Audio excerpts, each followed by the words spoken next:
수요일은 나합의 신앙 고백과 행함에 대해서 말씀을 드렸고요. 라합의 신앙 고백과 행함에 있어서 극치의 모습은 바로 창문에 단 붉은 줄입니다. 오늘 본문을 통해서 한번 찾아볼게요. 먼저 줄이라는 단어를 15절에 보시면은 그들을 창문에 줄로 달아 내렸다. 그 다음 18절에 보면은 이 줄이 우리를 달아내린 창문에 이 붉은 줄을 메고, 15절에 보면은 그냥 줄만 나옵니다. 근데 18절에는 붉은 줄로 나오게 되죠. 그리고 21절에 보면은 붉은 줄을 창문에 메었습니다. 라합은 붉은 줄을 준비해서 성벽 위에 바깥으로 열린 창문을 열고 그 줄로 하여금 두 정탐꾼을 달아 내렸습니다. 그리고 약속의 징표를 하여금 곧 여리고에 이스라엘 백성들이 쳐들어올 것을 알고 믿었죠. 그리고 여리고성 점령을 앞에 두고 라합은 가장 먼저 자신의 믿음을 보여주는데, 두 정탐꾼을 달아내렸던 그 줄을 그 다음 창문에 그대로 달아 놓고 있습니다. 그 다음 보면은 산이라는 단어가 3번 나옵니다. 16절에 보면은 이 정탐꾼을 창문을 통해서 달아내려 주되 약속을 합니다. 산으로 가서 사흘 동안 숨어 있으라. 이미 여리고성에 정탐꾼이 들어온 것을 알고 추적을 당하는 중이고, 나합의 집에까지 정탐꾼이 와서 확인을 했어요. 그러면 나합의 집에 들어간 것을 알고 있는 이 정탐꾼들이 도망을 가도 어디를 갔겠는가? 여리고성에 수색이 들어가기 때문에 그것을 피해서 산으로 가라. 사흘 동안 꼼짝하지 말고 아무리 조용하더라도 그곳에서 숨으라고 일러주고 있습니다. 22절에 보면은 그들이 가서 산에 이르러 뒤쫓는 자들이 돌아가기까지, 그리고 23절에 보면은 두 사람이 돌이켜 산에서 내려와 강을 건너 어디요? 요단 서편에 있는 여호수아 이스라엘 진지로 돌아가죠. 그 다음 사흘이라는 단어가 두 번 나오는데 16절에 보면은 사흘 동안 산에서 숨으라고 그랬고요. 그 다음 22절에 보면은 산에 이르고, 그 다음 23절에도 산에서 내려왔죠. 사흘이라는 단어가 두 번 나옵니다. 16절에 사흘이 나오고요, 22절에 사흘이 나옵니다. 짧은 만남 속에 정탐꾼과 라합이 주고받은 이 대화는 서로 믿지 않으면 깨어지는 거예요. 철저한 신뢰가 이루어질 때 두 정탐꾼과 라합이 서로 말을 했지만은 그 신뢰를 통해서 그대로 행함으로 실천을 하게 되고, 라합의 신앙 고백과 라합을 만나서 이루어진 그 일들을 정탐꾼이 돌아와서 그대로 여호수아에게 보고를 합니다. 얼마나 신실한 정탐꾼인지 이 정탐꾼의 말을 듣고 3장에 보면은 여호수아가 바로 가나안에 이제 들어가기 위해서 요단강 도하를 준비하고 있는 것을 보게 됩니다. 오늘 우리는 정탐꾼의 모습이 굉장히 중요하죠. 이미 가데스 바네아에서 12정탐꾼을 보냈는데 그 결과를 통해서 4번이 일어나고 심각한 도전을 받았던 그때를 여호수아는 기억했을 거예요. 40일 동안 있었고, 그리고 12명이 동행을 하였고, 가나안 땅에 40일 동안 자기들은 광야에서 먹을 수 없었던 과일과 음식을 먹고 돌아왔는데도 그들의 의견은 달랐어요. 그런데 불과 사흘 동안 있었던 이 여리고의 정탐꾼들은 두 사람이 서로 의견이 같을 뿐 아니라 가장 중요한 것은 하나님이 미리 여리고에 보내주었던, 준비해 두었던 나합이라는 이 신분이 천한 기생이지만은 그가 들려준 신앙의 고백과 그가 행함으로 실천적으로 보여주었던 붉은 줄이라는 이 개념 속에서 사람 간에도 철저한 신뢰가 있었고 그것이 하나님의 신앙과도 연관되어서 성공적으로 이루어지는 모습을 우리에게 보여주고 있습니다. 오늘 핵심의 말씀은 붉은 줄이어요. 이 붉은 줄은 나합에게 있어서는 철저한 신앙의 고백이고, 나합 당신이 이곳에서 술집을 경영하고 그리고 신분이 비록 기생일지라도 그의 신앙의 정표가 뭐냐? 그것이 정탐꾼들에게는 굉장히 중요한 요소입니다.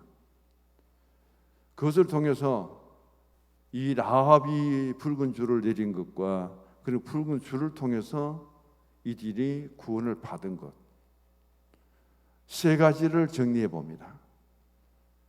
첫 번째는 줄이죠. 이 줄이 의미하는 것이 뭐냐는 겁니다.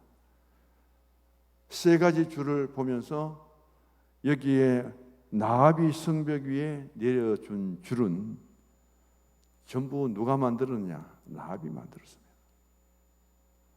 나합이 어떻게 그 당시에 줄을 만들 때 붉은 줄을 만들었냐는 것이 중요하고, 그 붉은 줄은 예수님의 십자가의 의미를 담고 있고, 더 깊이 들어가면 예수님 십자가에서 흘리신 보혈의 피를 상징하는, 그것을 어떻게 당시에 예리고의 기생인 나합이 준비할 수 있었는가?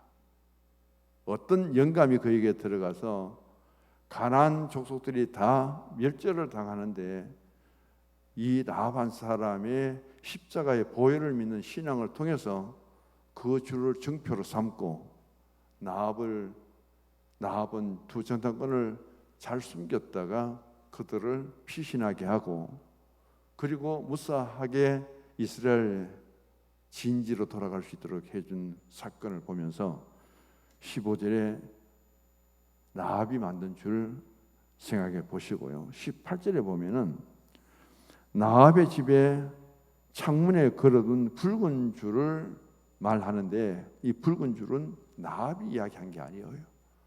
나합은 자신이 단순히 줄을 만들 때 자신이 붉은 줄이라는 것을 스스로 설명하지 않습니다. 그런데 그 붉은 줄에 대한 깊은 의미를 18절에 누가 하느냐면은 두 정탐꾼이 이야기를 하고 있어요.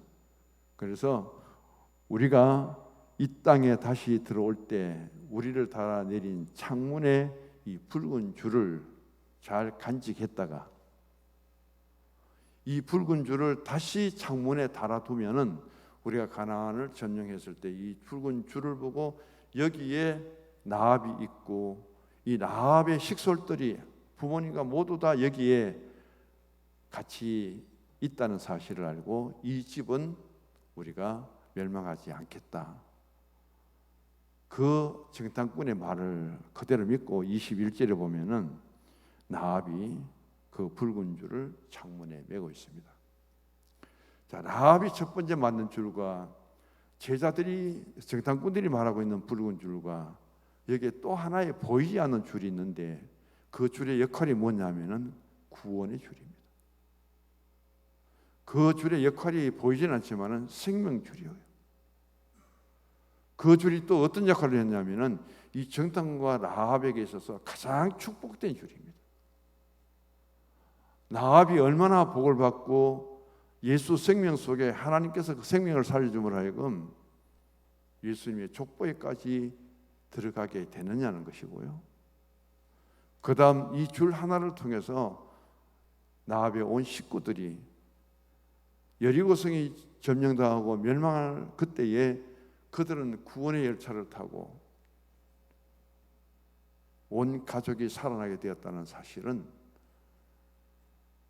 라합의 믿음과 라합의 행함, 그것을 통해서 두 정탐꾼과의 서로 믿음의 신뢰, 라합의 간증을 듣고 라합의 그 상천하지의 하나님의 순수한 신앙의 고백이 두 정탐꾼을 감동케 하였고 그 사실 그대로 가서 보고한 것밖에 없는데 이 정탐꾼을 또 가장 믿어준 사람이 누구냐면은 여호수아예요. 그 여호수아의 지도력을 가장 또 인정해 주신 분이 누구냐면 하나님이에요. 그렇게 연결이 되어서 요단강을 도하합니다. 본격적으로 가나안 땅에 들어가서 여리고성을 점령하는 그런 과정을 여기에서 보여주게 되죠.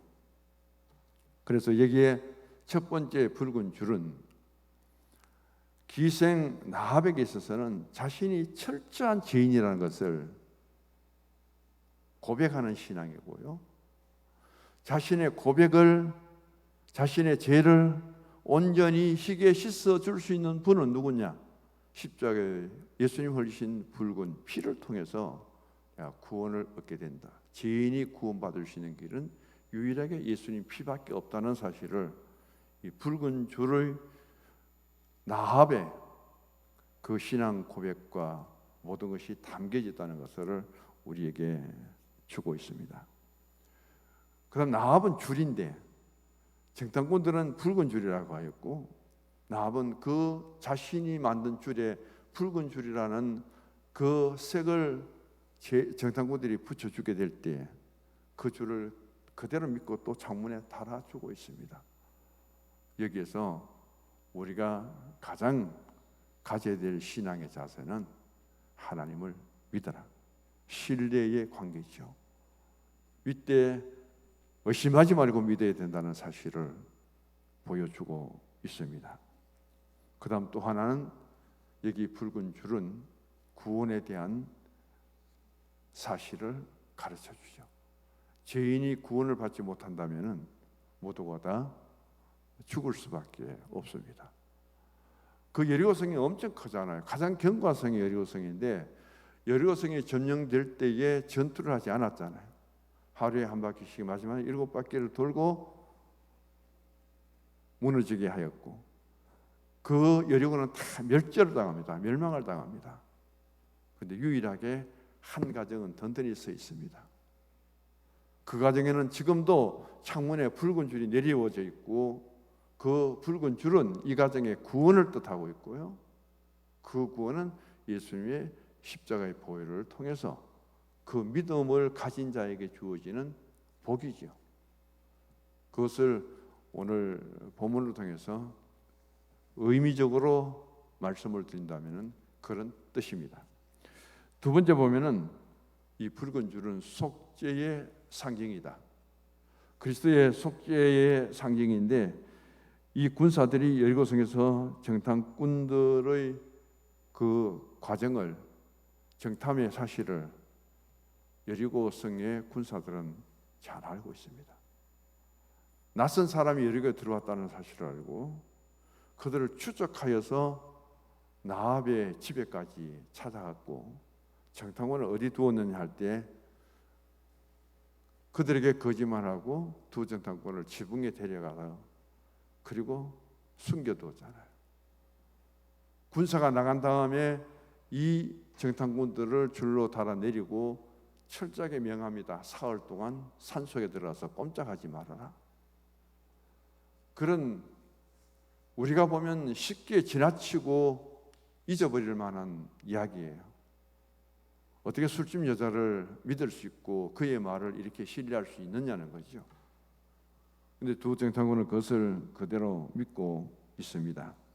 여기에서 나합이 달아내린 그 붉은 줄은 바로 예수님의 보혈의 상징적인 것을 의미하고, 이 줄 하나로 하여금 나합의 전 식구들이 구원을 받게 되었다는 것을 우리에게 보여줍니다.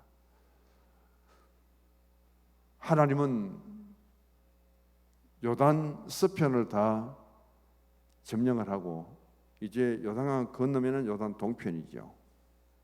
요단 동편을 다 점령하고 요단강을 건너면은 요단 서편 가나안 땅을 맞이하게 되는데, 거기에 어떻게 라합이라는 사람을, 많은 사람들의 정보를 받아들일 수 있는 길 중에 하나는 나그네들을 대접하고 나그네들을 많이 모을 수 있는 방법이죠. 그래서 우리가 육신적으로 보면 가장 천하지만은 원어적으로는 창녀지만은 그는 요단 동편에서 그리고 요단강을 건너 서편에 들어와 오면 처음 여리고성인데 지나가는 길손들 나그네들을 통해서 엄청나게 요단 동편에 있었던 사건들을 들었습니다. 어디까지 듣고 있었냐 하면은 하나님께서 홍해를 육지처럼 건너게 한 것, 애굽에서부터 출애굽한 것, 그리고 자신들이 가나안 땅에 살고 있지만은 요단 동편에 그 마지막 광야 40년의 모압 땅에 있는 두 왕들, 그들을 굉장히 그들이 두려워하고 있었거든요. 그 왕들이 요단 저편에 있는 아모리 사람의 두 왕 시온과 옥에게 행한 일 10절에 보면 나옵니다. 그들을 진멸시켰다. 출애굽하고 아무 무장도 하지 않았는 그 이스라엘 백성들이 철저하게 요단 동편에서 요단 서편에 가나안하고 맞서서 여리고하고 맞서서 싸울 만한 무장을 갖춘 그 아모리 족들을 어떻게 진멸할 수 있었냐? 진멸하는 건 생명 있는 것들은 다 죽였다는 뜻이에요. 그 소식을 듣고 요단 서편에 있었던 이 여리고성의 사람들은 간담이 서늘했다. 아예 간이 녹아내렸다. 우리 간이 떨린다 하고 그렇게 말할 때가 있는데 간이 녹았다는 거예요. 그만큼 두려움을 느끼고 있는 거죠. 그런 가운데 라합은 스스로의 자신의 신앙을 세워가고 있는데 그 이스라엘 백성들 중에 두 정탐꾼이 여리고성을 정탐하러 왔다는 사실을 그가 영접하게 된 것도 복이고, 자기의 신앙의 고백을 한 것은 자신에게 구원, 자기 가족들에게 구원의 은혜고, 그들을 숨겨주고 붉은 줄을 달아내리고 이런 행함을 통해서 누구에게 신뢰를 줬냐면 정탐꾼들에게 신뢰를 준 거죠. 자기들이 어느 정도 신앙의 확신을 갖고 정탐꾼들이 정탐을 하러 갔는지 몰라도 그 이방 땅의 여리고성의 한 사람의 기생이 가진 신앙의 고백을 듣고 아마 정탐꾼들은 감동을 받았을 거예요. 그를 만나서 대화하고 신앙의 간증을 듣는 것으로 하여금 만족함이 있는 것이 아니라 라합이 자기 생명을 두려워하지 않고 만약에 정탐꾼들을 숨겨뒀다는 사실이 들통이 나면은 그 순간 라합은 죽습니다. 그뿐 아니라 온 가족들도 멸망을 당할 거예요. 그런 순교의 신앙이 아니고는 할 수 없는 그 일을 자신의 신앙 고백과 더불어서 실천으로 옮겼단 말입니다. 그것도 정탐꾼이 보는 눈앞에서. 그리고 내가 당신들을 믿고 이렇게 숨겨주고 정탐꾼들을 보호해 주었다면 당신들도 나에게 그 믿음의 증표를 보여달라. 아무리 하나님의 백성이고 그리고 한 나라의 운명을 짊어지고 온 정탐꾼이 할지라도 나와의 개인적인 만남입니다. 그 증표를 보여달라는 그 증표가 바로 뭐냐면은 정탐꾼들이 돌아갈 때 우리를 달아내려서 살려준 그 생명의 붉은 줄, 그 줄을 달아내리면은 우리는 여리고가 점령될 때 반드시 이 가정에 구원의 줄이 되도록 하겠다. 역시 생명의 줄이 되도록 하는 거죠. 여리고에서 누구도 받을 수 없는 그 복을 이 붉은 줄을 통해서 약속합니다. 그것이 바로 나아가의 두 번째 속죄의 상징을 의미하고 있습니다. 성경 구절 오늘 읽은 내용 중에 다 나와 있죠. 세 번째 중요한 것은 신실한 언약의 표정입니다. 우리는 신구약이라고 말하는데 올드 테스터멘트라고 옛 계약이고 언약이고요, 뉴 테스터멘트입니다. 새로운 언약이에요. 과거에 하나님이 선택받은 이스라엘 백성들과의 하나님의 언약과 약속이 오늘 우리 시대는 예수 그리스도를 통해서 새롭게 맺어진 언약 약속이에요. 근데 하나님은 한 번도 이 약속을 깨트린 적이 없습니다. 우리를 긍휼히 여기시고 구원하시기 위해서 독생자 예수님을 친히 보내주신 분 하나님이시고, 예수님이 이 땅에 오신 목적은 사람이 지은 죄를 과거 옛 언약에서는 짐승의 피를 통해서 5가지 제사로 하여금 용서받고 그 죄의 생명이 1년 연장되도록 해 놓았어요. 그래서 매년 대속죄일에 그들은 2마리 양을 선택해서 하나는 잡아서 피를 양재기에 양푼에 담아서 속죄수 위에 부으고 또 한 마리는 아세셀 양에 대해서 모든 이스라엘 백성들의 죄를 짊어지고 광야로 나가죠. 인간의 죄를 누구에게 전가시켰느냐? 어린 양들에게. 에덴 동산에서 아브라함과 하와가 지은 그 죄를 위해서, 속죄를 위해서 어린 양을 죽이고 그 가죽을 벗겨서 가죽 옷을 입히신 하나님의 손길. 예수님도 보라 세상 죄를 정하는 하나님의 어린 양이로다. 예수님은 희생의 양이 되셨잖아요. 그런 걸 통해서 구약에 나오는 레위기를 통해서 5가지 제사, 시간 되면 보시고요. 구약의 제사가 5가지 법이지만은 굉장히 어려워요. 오늘 우리가 예수님으로부터 예배 드리면서 드리는 이 예배법은 구약과 비교할 수 없이 쉽습니다.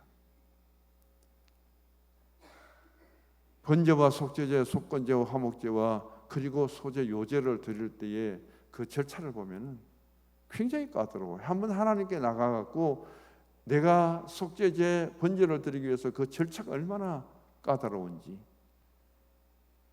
그런 과정을 거쳐야 한 번의 죄가 속죄되고, 그리고 내가 잘못을 남에게 피해를 줬다면 속건제를 드려야 되고, 남과의 갈등과 싸움이 있었다면 화목제물을 또 드리면서 용서를 받아야 되고, 그런 하나하나마다 과정이 너무 복잡한데 오늘 우리가 예수님과의 복음 안에서 맺어진 예배는 얼마나 좋아요. 열의 하나는 하나님의 것이다. 감사의 힘을 드리고 각 교회 형편에 따라서 여러 가지 정해진 종류의 헌금이 있습니다. 여기서 신실한 언약의 표징은 무엇을 이야기하느냐 하면은 이제 정탐꾼이 돌아와서 여호수아에게 보고를 하고 그 라합의 신앙과 그리고 행함을 통해서 믿고 요단강을 건너갑니다. 그리고 첫 번째 이루어지는 일이 여리고성의 점령인데, 우리가 여호수아 6장에 들어가 보시면은 여리고성의 점령에 있어서 얼마만큼 모든 작전과 계획은 하나님이 세웠죠. 그 하나님이 명하신 대로 여호수아는 그대로 진행만 합니다. 그런데 하루에 한 바퀴씩, 보통 성경학자들은 말하는데 여리고성을 한 바퀴 돌면 2시간 걸린다지요. 근데 7바퀴를 돕니다. 14시간요. 그런데 누구도 불평하지 않습니다. 원망하지 않아요. 침묵의 연속입니다. 그도 더운 나라에서 어쩌면 그런 순종이 나올 수 있었을까? 하나님과의 맺어진 언약 속에 오늘 한 기생이었던, 신분이 전했던 나합과 정탐꾼과 그리고 여호수아와 하나님과의 관계 속에서 신뢰라는 것은 무한하지요. 어느 한 곳에만 그것을 파괴버려도 이 작전은 다 무너집니다. 계획은 다 무너져요. 그래서 여기에 여리고성을 점령하기 이전에 요단 동편에서 요단강을 건너고 그리고 길갈에 진지를 마련하고 가나안을 점령해 가는 과정 속에서 가장 중요한 것은 만남이지만 그 가운데 한마디로 더 축약시킨다면 서로 간의 신뢰, 믿음이에요. 그것을 우리에게 보여주고 있습니다. 그래서 창문에 단 붉은 줄은 3가지 의미를 갖습니다. 하나는 생명과 구원의 언약이다. 나합과 정탐꾼과의 언약인데 그 언약은 하나님으로부터 보증이 되었죠. 그대로 이루어졌죠. 2번째 보면 늘 강조하지만은 신뢰의 증거다.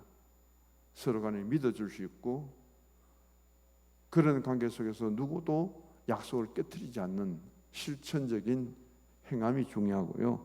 세 번째는 믿음을 통해서 우리가 구원을 받았다면 구원을 받은 것으로 해서 표징이 뭐냐 하는 것을 오늘 여기에서 보여주고 있습니다.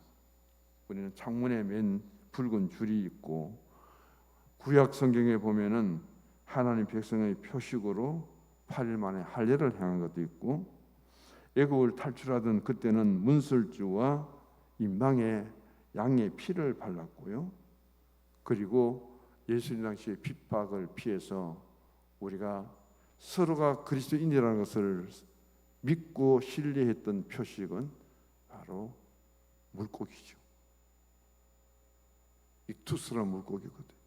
그래서 하나님의 어떤 구원의 방법은 오늘 여러 가지 방법이 있는데, 할례도 그렇고, 그리고 여기에 나오는 것처럼 문설주의 임방에 양의 피를 바름으로 출애굽의 대일에 하나님께서 지켜주고 보여주신 것으로, 또 가장 핍박과 갈등이 심하고 서로 믿지 못할 그럴 때에, 우리가 마음대로 말도 하지 못할 그때에 물고기 한 마리를 통해서 우리는 예수 믿는 그리스도인, 순교 신앙으로 우리는 하나된 성도, 그런 공동체를 이루면서 신뢰감을 쌓고 믿음의 덕을 더했던 것처럼 오늘 본문을 통해서 정리를 합니다. 한 사람 라합이어요. 신분은 비교할 수 없이 천합니다. 그러나 그 한 사람이 가졌던 신앙의 고백과 그 한 사람이 가졌던 행함은 하나님의 백성으로 온 민족을 대표해서 정탐꾼으로 갔던 두 사람의 마음에 감동을 줄 만큼 그런 믿음의 고백이었고, 그것을 실천적으로 보여주었다는 것이죠. 철저하게 그 사실을 믿고 그대로 오늘 성경 본문에 보면은 이제 사흘 동안 숨어서 산에서 내려와서 23절 보면은 강을 건너 눈의 아들 여호수아에게 나가서 그들이 겪은 일을 그대로 고백합니다. 그때 여호수아는 그 두 사람의 정탐꾼의 이야기를 듣고 24절에 이렇게 결론을 내려버리잖아요. 진실로 여호와께서 그 온 땅을 우리 손에 주셨으므로 그 땅의 모든 주민이 우리 앞에서 간담이 녹되이다 하더라. 이제는 저들이 벌벌 떨고 있는 이때에 바로 들어가야 된다. 지체하지 말자. 그런 결론을 내리고 하나 된 모습들, 그리고 얼마나 여호수아를 하나님이 지도자를 세워서 지켜주었는지, 7일 동안